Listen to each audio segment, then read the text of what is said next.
মাননীয় স্পিকার, আপনাকে অসংখ্য ধন্যবাদ। মাননীয় স্পিকার, কাদম্বরী মরিয়া প্রমাণ করিল যে কাদম্বরী মরে নাই।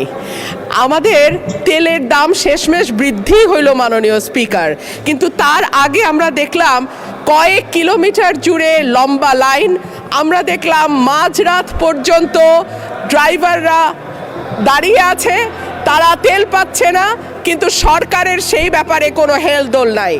আশ্চর্য হয়ে লক্ষ্য করলাম মাননীয় স্পিকার, মন্ত্রীরা যখন সংসদে বক্তব্য দেন তখন তারা অবলীলায় বলেন বাংলাদেশে জ্বালানির কোনো ঘাটতি নাই, কিন্তু মাননীয় স্পিকার যখন তেল নিতে যায় তখন দেখা যায় 3 কিলোমিটার লম্বা লাইন। মাননীয় স্পিকার, সরকার সম্ভবত কিছু পদক্ষেপ গ্রহণ করবার ঘোষণা দিয়েছে।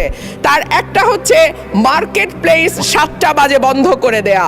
চমৎকার সিদ্ধান্ত মাননীয় স্পিকার, তবে মনে রাখতে হবে কেনাকাটা বা শপিং যেটুকু হয় সেটুকু সন্ধ্যার পরেই হয়, তার আগে হয় না। 2 হইল অফিস আদালতের সময় বলে পরিবর্তন করবে।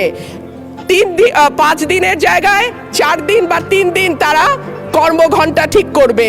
কিন্তু প্রশ্নটা হচ্ছে যদি জ্বালানির কোনো সংকটই না থাকে তাহলে এত লম্বা লাইনই বা কেন, দামই বা বাড়াইতে হয় কেন, অফিস কর্মসূচি সময় পরিবর্তন করতে হয় কেন? এই প্রশ্নগুলো তো ওঠে মাননীয় স্পিকার।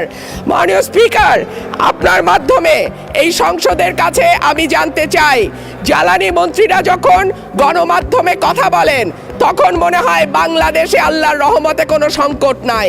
ওনারা যদি পরিষ্কার করে বলেন বাংলাদেশে বর্তমানে কত দিনের অকটেন ডিজেলের মজুদ আছে, কতদিন চলতে পারবে, পাম্পগুলো কেন